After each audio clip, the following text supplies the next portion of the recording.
अस्सलामुअलैकुम everyone, welcome to my YouTube channel Wangshan one shot F. इतने दिन तक वीडियो ना देने के लिए सबसे पहले मैं सॉरी कहना चाहती हूँ। मेरा एक रिलेटिव है जिसकी डेथ हो चुकी थी, जिसकी वजह से मैं कुछ दिन से ऑनलाइन भी नहीं आ पाई और अपडेट भी नहीं दे पाई। इसके लिए आप सबसे मैं माफ़ी मांगती हूँ। तो चलिए आज का न्यू पार्ट को स्टार्ट करते हैं। विंग वहाँ पर बैठ जाता है। वांग जी गुचन को प्ले करते करते विंग को महसूस करता है और फिर अपनी मन ही मन एक बार स्माइल करता है। चांद की रोशनी झील किनारे गिर रही थी। वहाँ पर कमल के फूल थे। वांग जी गाना प्ले करते वक्त एक कमल के फूल को उठाकर विंग की तरफ बढ़ाता है।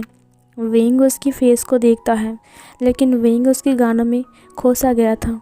विंग उसकी फूल को उसके हाथ से ले लेता है और फिर लेने के बाद वो एक बार वांग जी को देखता है और फिर वो उस फूल को देखता है। सच में वो कमल का फूल बहुत ज़्यादा ब्यूटीफुल था। झील में चांद की रोशनी गिर रही थी, जिस रोशनी में विंग का फेस और भी क्लियर नज़र आ रहा था और वांग जी का भी। वो दोनों ही चमक रहे थे। विंग वांग जी को एक तक देखा ही जा रहा था और वांग जी भी गाना गाते हुए विंग को ही देख रहा था। थोड़ी देर बाद वांग जी रुक गया और उसने गाने को ख़त्म किया। विंग उसे देखते हुए कहा, वाह तुम कितने अच्छे गाते हो, तुम्हारे सुर कितने परफेक्ट हैं और तुम्हारी आवाज़ बहुत प्यारी है। वांग जी ने कहा, शुक्रिया, लेकिन ये गाना अधूरा है। विंग ने कहा, अधूरा है लेकिन क्यों? वांग जी ने कहा, क्योंकि जो मेरा पार्टनर है, जो मेरे साथ ये गाना गाता था, वो अभी ये गाना नहीं गा रहा है ना। विंग ने कहा, अच्छा तुम्हारा पार्टनर भी गाना गाता है? वांग जी विंग की आंखों में देखता है। विंग उसे देखते हुए कहा, तुम मुझे ऐसे क्यों घूर रहे हो? वांग जी ने कहा, ये मेरी लाइफ का सबसे अच्छा गाना है, जिसे मैं सिर्फ़ और सिर्फ उसके साथ ही गाता हूँ। विंग ने देखते हुए कहा, किसके साथ? वांग जी ने कहा, तुम्हारे साथ। विंग ने कहा, क्या मेरे साथ? क्या मतलब है तुम्हारा? तुम जब से आए हो तब से कुछ भी बोले जा रहे हो।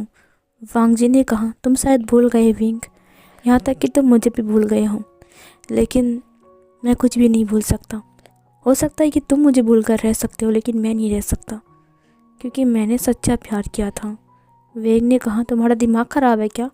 लान वांग जी ने कहा, हाँ अगर वही सोचना है तो वही सोच लो। उसने अपनी गुचन को उठा लिया। वांग जी ने विंग को देखते हुए कहा, तुम्हारे पास तुम्हारा फ्लूट कहाँ है? ये सुनकर विंग ने कहा, बांसुरी? तुम्हें कैसे पता कि मेरे पास एक बांसुरी है? वांग जी ने कहा, हाँ मैंने कहा ना, तुम सब कुछ भूल सकते हो लेकिन मैं नहीं। ये बोलकर वो चला गया। वांग जी जाते हुए ये कहा, पता नहीं तुम सच में सब कुछ भूल गए हो या फिर नाटक कर रहे हो, लेकिन तुम याद रखना, लान वांग जी कभी भी किसी को नहीं भूलता है, चाहे वो तुम हो या फिर कोई और। विंग वांग जी को जाते हुए देख रहा था। वांग जी चला गया वहाँ से। सीन कट होता है। नेक्स्ट मॉर्निंग हम वैन चाओ को देखते हैं। वैन चाओ जो कि अब रेडी था विंग से बदला लेने के लिए, और वो फैसला कर चुका था वो अपनी सबसे बड़ा तकनीक को यूज़ करेगा, जिससे विंग की मौत हो जाएगी और विंग दोबारा जन्म नहीं ले पाएगा। वैन चाओ पूरा रेडी था। मैडम वैन चाओ को बार बार रोक रहा था, लेकिन वैन चाओ उसकी बात नहीं सुनता है और अपनी वैन सेना और वैन रोहान, वैन जूलियो और वैन सू को लेकर निकल जाता है। वैन रोहान ने एक नक्शा दिखाया और नक्शा दिखाते हुए कहा, हम यंग विंग लोटस प्लेयर को पूरा ही घेर लेंगे, उसके बाद वहाँ पर बारूद फेंकेंगे और तो और उसे आग से जला देंगे। ये सुनकर वैन चाओ ने कहा, नहीं, सबसे पहले मैं विंग से मिलूँगा, उसके बाद मैं कुछ करूँगा। आपको घेरना है तो आप घेर सकते हो। ये सुनकर वैन रोहान ने कहा, ठीक है वैन चाओ, अब सब कुछ तुम्हारे हिसाब से ही होगा। वैन चाओ बहुत ही गुस्से में था, जैसे कि अगर वो विंग को सामने देखेगा तो अभी खा जाएगा। इधर जो विंग था वो किचन में काम कर रहा था, वो सूप बना रहा था और बच्चे बाहर खेल रहे थे। वांग जी बाहर आता है। उसने देखा कि जो छोटे छोटे लकड़ियाँ को काट रहा है। वांग जी ने कहा कि मैं तुम्हारी कुछ मदद करूं? जोजो ने कहा, शुक्रिया। इधर जो जो लकड़ियों को फेंकता है और वांग जी तलवार से एक के बाद एक लकड़ियों को काटता जा रहा था। ये देखकर युवाना सिजुए कूदते हुए ताली मारते हुए उनके पास आ गया। उसने कहा, अरे वाह, आप इतने ही अच्छे से काट सकते हो, बिल्कुल परफेक्ट, देखो हर एक पीस बिल्कुल एक जैसा है। युवान ने कहा, हाँ सही कहा तुमने सिजुए, सच में आप कमाल के हो, काश मैं भी आप जैसा बन पाता। ये सुनकर वेंग एक बार झांक कर देखता है, वांग जी कितना परफेक्टली उसे काट रहा था। वेंग बस देखे ही जा रहा था। वेंग ने कहा, नहीं मुझे कुछ भी नहीं देखना है। वेंग खाना बनाने चला जाता है। सीन कट होता है। इधर हम वेंचाओ को देखते हैं जो मैडम व्यू से बार बार पूछ रही थी, बताओ जियांग फेंगमियान, जियांग चेंग और विभूषण कहाँ हैं। इधर मैडम यू ने कहा, वो लोग शिकार पर गए हैं, लेकिन विभूषण यहाँ पर नहीं है। विभूषण तो मर चुका है। ये सुनकर वेंचाओ ने कहा, विभूषण मर चुका है, तुम मजाक कर रहे हो मेरे साथ। इधर Jiang Cheng and Jiang Fengmian आ जाता है। वो लोग उन्हें देखकर तलवार को बाहर निकालते हुए उनसे फाइट करने लगता है। वेंचाओ बहुत आसानी से उन्हें हरा देता है। फिर वेंचाओ उन्हें घुटना टेकने के लिए बोलता है। वो लोग घुटना टेक कर बैठ जाते हैं। वेंचाओ उनसे विंग के बारे में पूछता है, लेकिन उन्हें विंग के बारे में कुछ भी नहीं पता था। बेनजोलियो उसे देखते हुए कहा, अगर तुम लोग नहीं बताओगे तो तुम्हारी आत्मिक शक्ति हम छीन लेंगे। फिर जियांग चेंग ने कहा, तुम मेरी आत्मिक शक्ति छीन लो, लेकिन हम सच कह रहे हैं, हम विंग के बारे में नहीं जानते हैं। दरअसल आज से 3 साल पहले। फिर जियांग चेंग ने सब कुछ बताया। विंग के बारे में सुनकर वेंचाओ ने कहा, तुम दिमाग से पैदल हो या फिर मुझे पागल बना रहे हो। एक लड़का कैसे मॉम बन सकता है? क्या मैं पागल लग रहा हूँ तुम्हें? ये सुनकर जियांग चेंग ने कहा, तुम विश्वास करो या ना करो, लेकिन ये सच है। इसी वजह से मॉम ने विंग को पनिशमेंट दिया था और फिर विंग ऐसा लग रहा था जैसे कि विंग मर चुका है, तो मॉम ने उसे नदी किनारे फेंक दिया था। उसके बाद हम विंग के बारे में कुछ नहीं जानते हैं। वेंचाओ ने कहा, इंटरेस्टिंग बट अजीब लग रहा है। कोई बात नहीं, अगर तुम लोग विंग को छिपाने की कोशिश कर रहे हो तो कोशिश छोड़ दो, क्योंकि मैं विंग को ढूंढ कर ऐसे मारूंगा, ऐसा मौत दूंगा कि तुम लोगों की रूह भी कांप जाएगी। ये बोलकर वेंचाओ वहाँ से एक फ्लावर वास को तोड़ देता है और फिर वहाँ से निकल जाता है। मैडम यू ने कहा, मेरा कितना प्यारा फेवरेट फ्लावर वास था, उसने तोड़ दिया। इधर हम मो शुआनयू को देखते हैं जो आश्रम पहुंच चुका था और आश्रम पहुंचते ही उसने अपने गुरुजी को सब कुछ बताया। गुरुजी ये सब कुछ सुनकर उसने कहा, क्या विंग पर मुसीबत? विंग कहीं खो चुका है, हमें विंग को जल्द से जल्द ढूंढना पड़ेगा। वो विंग को ढूंढने के लिए निकल जाते हैं। वो सबसे पहले एक झील के पास आते हैं और फिर वहाँ से कुछ पानी लेते हैं और भविष्य के बारे में देखने लगते हैं, जहाँ पर वेंचाओ विंग को मार डालता है। ये देखकर उसके गुरुजी ने कहा, नहीं विंग नहीं मर सकता है, मैं विंग को कुछ नहीं होने दूंगा। ये बोलकर वो वहाँ से निकल जाता है और उसके पीछे पीछे मो शुआनयू। इधर हम जियांग चेंग को देखते हैं। जियांग चेंग ने कहा, विंग मुसीबत में है, मुझे विंग को ढूंढना पड़ेगा। मुझे ऐसा क्यों लगता है कि विंग कहीं ना कहीं बिल्कुल ठीक है, वो जिंदा है। जियांग फेंगमियान ने कहा, ठीक है, हम वेंस की पीछा करेंगे। हमें लगता है कि अगर विंग को पता वो लोग ढूंढ लेंगे तो हम विंग को बचा सकते हैं। जियांग चेंग ने कहा, ठीक है। इसीलिए वो दोनों निकल जाते हैं। मैडम उन्हें रोकने की कोशिश करती है, लेकिन तब तक बहुत देर हो चुकी थी, वो लोग वहाँ से निकल चुके थे। इधर हम वांग जी को देखते हैं जो आयुआन और सिजुए के साथ नदी में नहाने गया था और वो लोग बहुत एंजॉय कर रहे थे। सिजुए बार बार रिक्वेस्ट कर रहा था कि उसे पानी में धक्का मत दो, लेकिन युवान धक्का देकर उसे पानी में गिरा देता है और फिर युवान भी कूद जाता है। वो वांग जी से देखते हुए कहता है, अच्छे से नहाओ समझी। तभी अचानक से उसे एक उल्लू की टाइप कुछ दिखता है जो दूर से उन तीनों को देख रहा था। वांग जी घबरा गया और उस उल्लू को देखने लगा। तभी वहाँ पर विंग आ गया। तब वांग जी की अपर बॉडी नेकेड थी। विंग ने चिल्लाते हुए अपनी मुंह को शर्म के मारे ढक लिया। वांग जी उसे देखकर अपने आइस को ब्लिंक करता है और सिजुए अपनी फिंगर से उसकी बॉडी को दिखाते हुए कहा, मम्मा इसकी वजह से अपनी फेस को कवर कर रही है। ये सुनकर वांग जी को होश आ गया और फिर वो अपनी अपर रूप और इनर रूप पहनने लगा। विंग ने कहा सिमलेस। वांग जी ने कहा कौन सिमलेस है, तुम बिना नॉक करे यहाँ पर आ गए समझे। विंग ने कहा क्या मुझे घाट पर आने के लिए नॉक करना पड़ेगा। वांग जी ने कहा ऑफ कोर्स, क्योंकि हम यहाँ पर नहा रहे हैं। विंग ने कहा तुम्हें नहीं लगता तुम आजकल मुझसे कुछ ज़्यादा ही झगड़ा कर रहे हो। सुनो, बिन बुलाए मेहमान, तुम बस यहाँ पर एक किराएदार हो और कुछ नहीं समझे।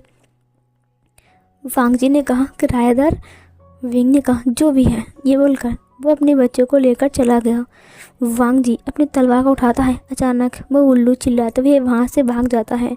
वांग जी ने देखते हुए कहा इस उल्लू को मैंने कहीं ना कहीं देखा है। ये बोलकर वो विंग के पीछे चला गया। सीन कट होता है।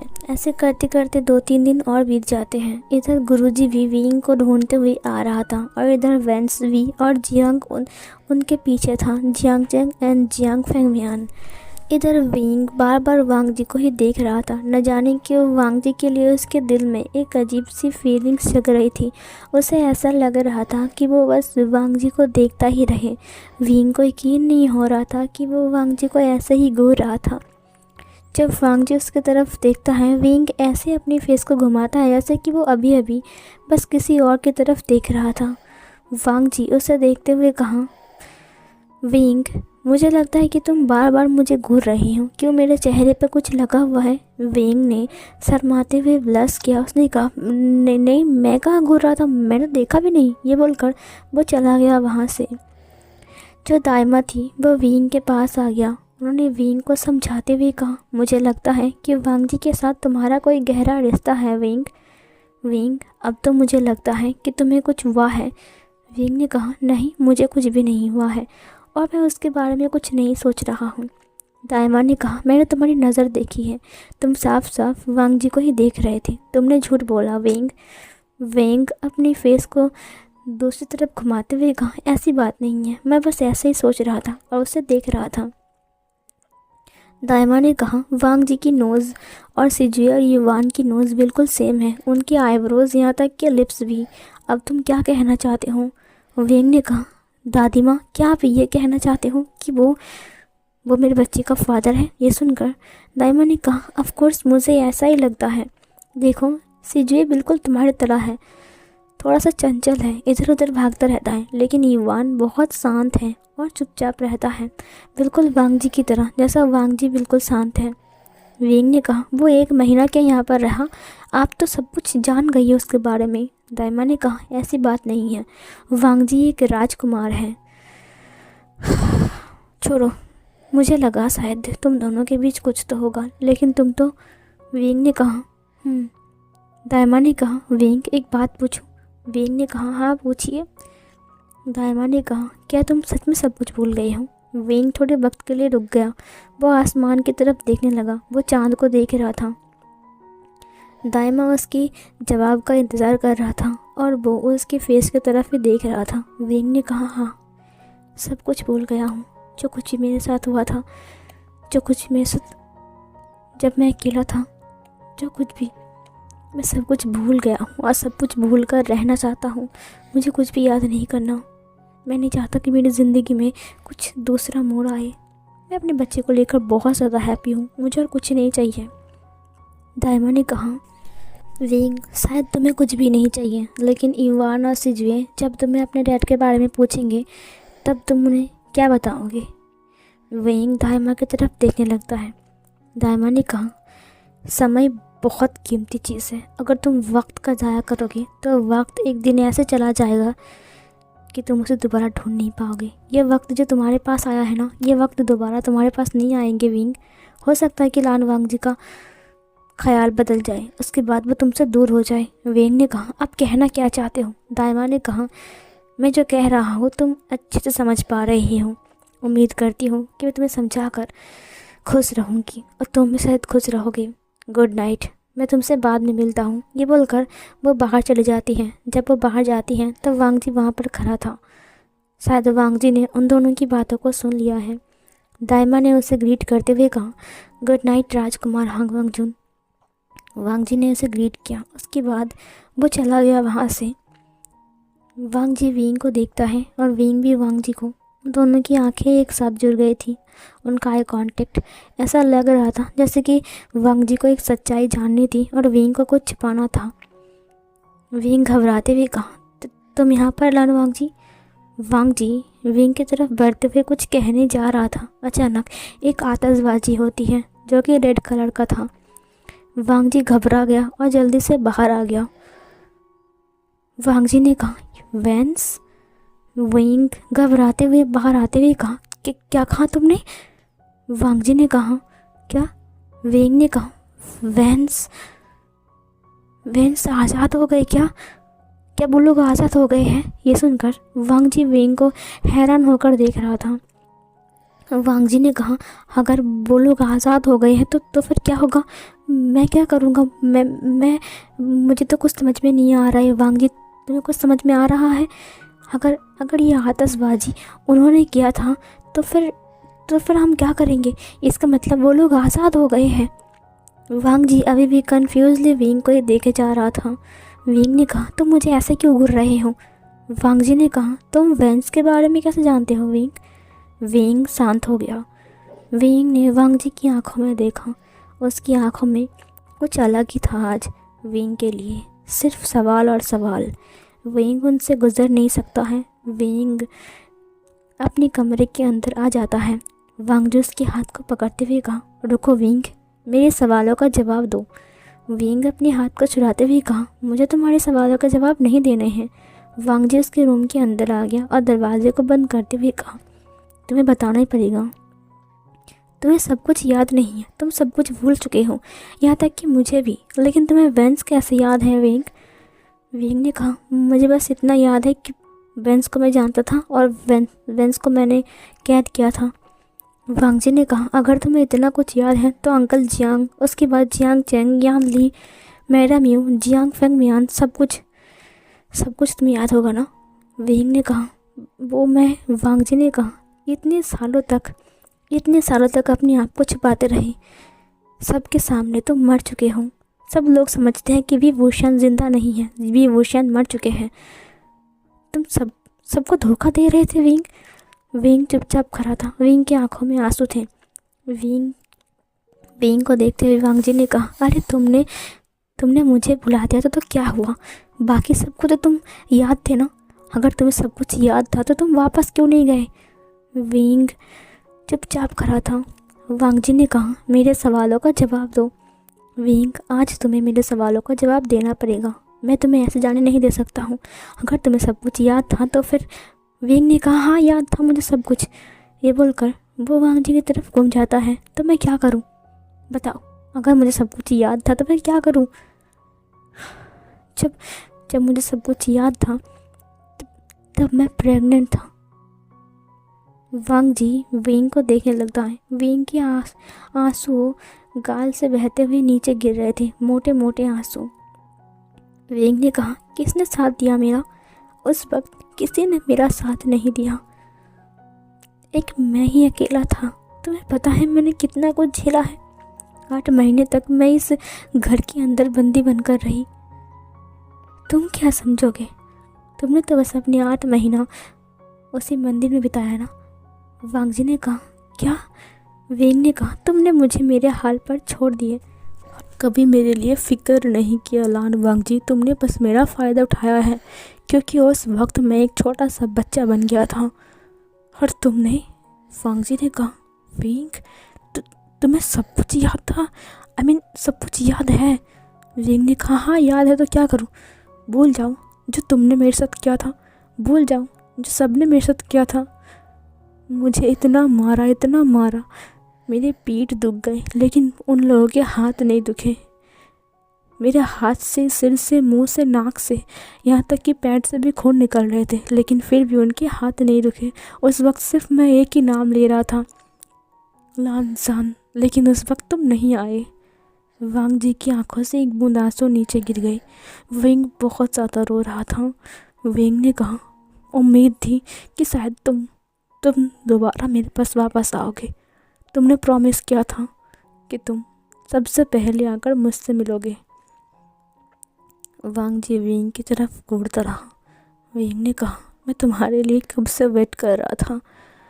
उसके बाद मैं एक दिन सब कुछ भूल गया और नीचे गिर गया और लोगों ने मुझे मरा हुआ समझकर नदी किनारे फेंक दिया। लेकिन सच बोलूं, मैं तब तक जिंदा था, मेरी सांसें चल रही थी, बारिश हो रही थी, बारिश में मेरा खून बहता जा रहा था, लेकिन फिर भी मैंने हिम्मत नहीं हारा। मैं बस अपने बच्चे और तुम्हारे लिए जी रहा था। मुझे क्या पता था कि तुम बेवफा निकलोगे। वांग जी ने कहा, बेवफा? विंग ने कहा, हाँ, तुम एक बेवफा हो। वांग जी, तुमने निभाया क्या है? तुम कभी भी मुझे ढूंढने के लिए आए हो। तुम्हें पता है वांग जी, मैं पिछले 3 साल से तुम्हारे लिए वेट कर रहा था, लेकिन तुम नहीं आए।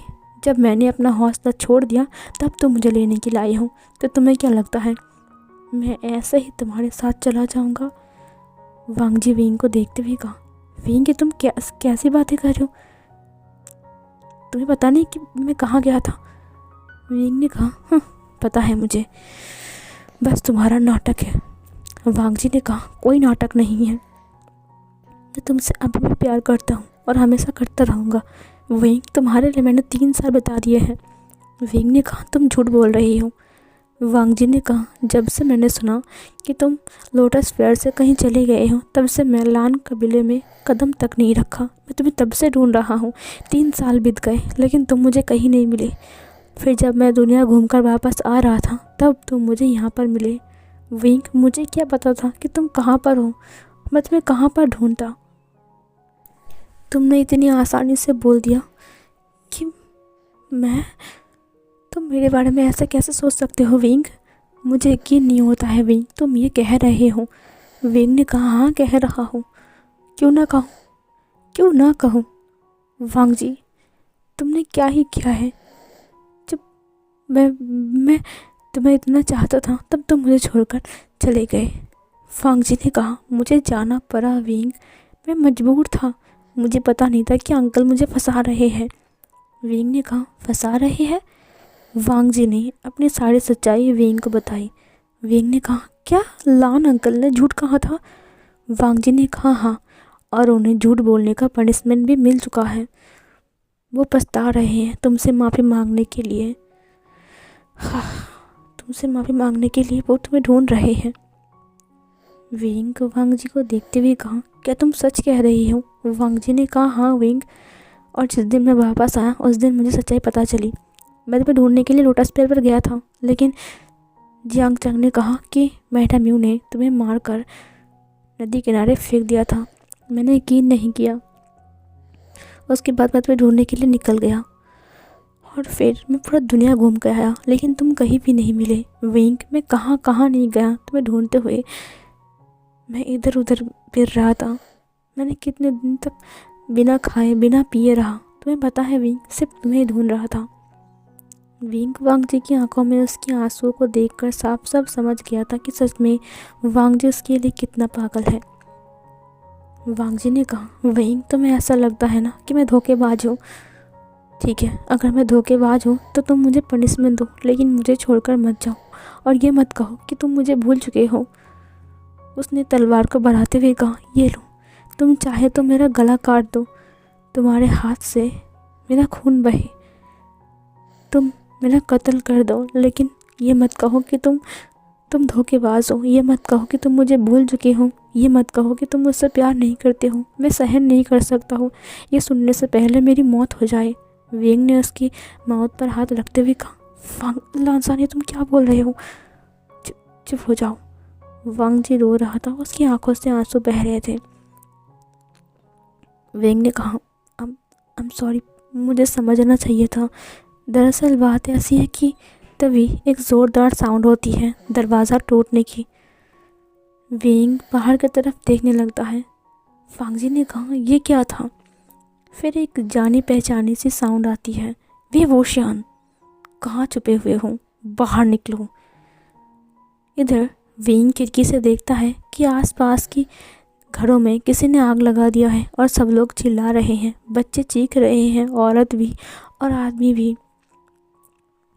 इधर वैन चाओ उस घर में भी आग लगा देता है। वांग जी विंग के हाथ को पकड़ते हुए कहा, विंग आई वांट सिजवे। फिर विंग ने कहा नहीं। विंग दरवाजे से बाहर निकल जाता है और फिर युवान और सिजवे की रूम की तरफ भागने लगता है। वांग जी भी उसके पीछे पीछे जाता है।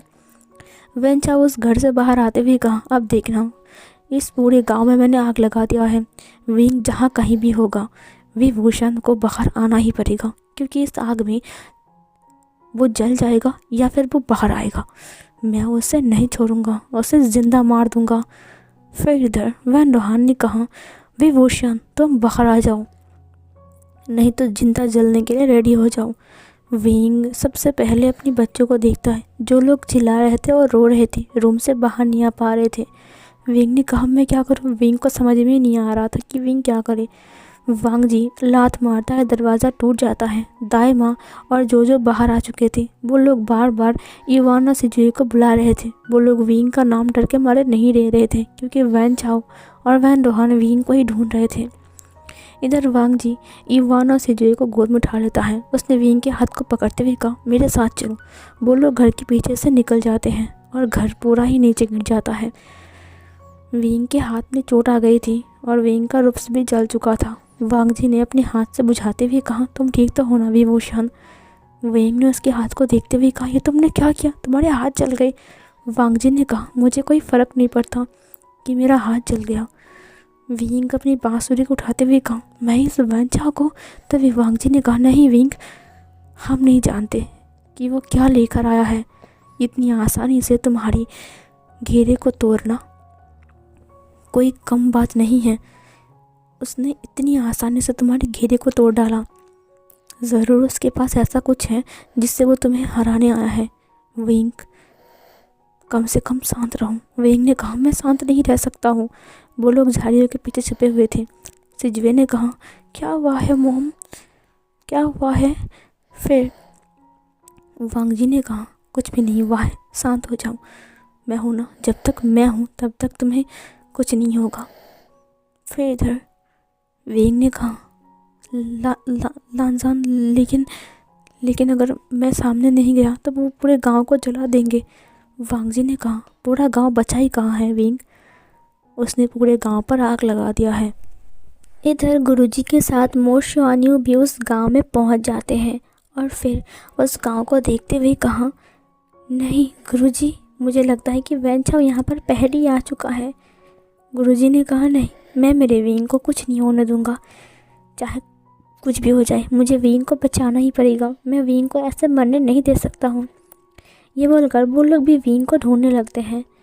इधर जो वांग जी था, उसने तलवार को निकालते हुए कहा, जब तक मेरी जान है तब तक मैं तुम्हें कुछ नहीं होने दूंगा। एक डिसिपल वहाँ पर आ गया। उसने कहा, हे, ये लोग यहाँ पर है। ये बोलकर वो चिल्लाने लगता है। विंग उसकी मुंह पर लात मार देता है और वो नीचे गिर जाता है। फिर वांग जी उसे मार डालता है अपनी तलवार से। विंग ने कहा, यहाँ से भागना पड़ेगा। ये बोलकर वो अपने बच्चे को हाथ पकड़ लेता है और वहाँ से भागने लगता है। वांग जी युवान को उठाता है और विंग सिजुए को, और फिर वो चारों वहाँ से भागने लगता है। वांग जी ने कहा, कहीं सुरक्षित जगह पर तुम तीनों को पहुँचाना पड़ेगा, उसके बाद मैं इस वैन चाओ को देख लूँगा। वांग जी विंग को जाते हुए बोल रहा था। विंग ने कहा, नहीं नहीं लानजा, तुम अकेला नहीं, मैं भी। तभी विंग के पैर में अंगार लग जाती है। विंग का पैर जल जाता है। सिजुए और विंग नीचे गिर जाते हैं। विंग चिल्लाता है। उसकी चीख सुनकर वैन चाओ दूसरी तरफ घूमते हुए कहा, ये तो विंग की आवाज़ है। ये बोलकर वो उस तरफ आने लगता है। वांग जी ने कहा, नहीं, वैन चाओ आ रहा है, विंग उठो। लेकिन विंग उठ नहीं पा रहा था। विंग के पैर में दर्द हो रहा था। और इधर गुरुजी और मोशवानियों उन्हें ढूंढते हुए उसी जगह पर आ जाता है। इधर वैन चाओ ने कहा, विभूषण, फाइनली तुम मुझे मिल गए। विंग के पैर में बहुत चोट आ गई थी। विंग उन्हें देखते हुए कहा, वैन चाओ। फिर वैन चाओ ने कहा, और ये नन्हे मुन्ने कौन है? वो वांग जी और विंग के पीछे छुप रहे थे। वैन चाओ ने कहा, मैंने जो सुना क्या वो सच है? ओह, तो ये लान वांग जी का नाजायज़ औलाद है। ये सुनकर वांग जी ने कहा, वैन चाओ, अपनी ज़बान पर लगाम डालो। मैं जाने कहाँ क्यों तुमने विंग का फ़ायदा उठाया था। जो मैंने सुना वो र्यूमर नहीं था, वो सच था और मैंने अपनी आंखों से देख भी लिया। अब तुम अपनी इन औलादों को लेकर यहाँ से जाने वाले हो और तुम्हें लगता है कि इतनी आसानी से मैं तुम्हें यहाँ से चिन्नू मुन्नू को ले जाने दूँगा। विंग, ये कहते हुए बुरा लग रहा है, सिर्फ तुम्हें नहीं, मैं तुम तीनों को ही मारूंगा, सिवाय लान वांग जी के, क्योंकि लान वांग जी के साथ मेरा कोई दुश्मनी नहीं है। चुन्नू मुन्नू, तुम अपने मॉम के साइड में आ जाओ, तुम तीनों मरने के लिए रेडी हो जाओ।